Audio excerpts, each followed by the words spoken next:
Šajā sērijā sākam griezt nost mūsu Volvo 740 slieksni.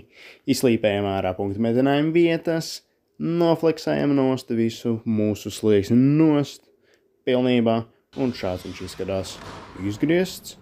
Šādi izskatās viss iekšpusē slieksnim, pastiprinošās ribas ir sarūsējušas, šādi izskatās mūsu medinājumi. Viss ir iztīrīts, sagruntēts, redz, kur gatavojam pastiprinošo ribu fragmentus, slīpējam nost metināmo virsmu, atzīmējam, nogriežam, liekam klāt un visu skaisti sametinam. Šādi izskatās viss iemetināts, viss pa pirmo zorti, redz, kur vidējās sijas stūrīts slīps ir nogriezts, to mēs arī gatavojam. Tas jau bija nogriezts, mums par šoku atgriežot vaļā slieksni.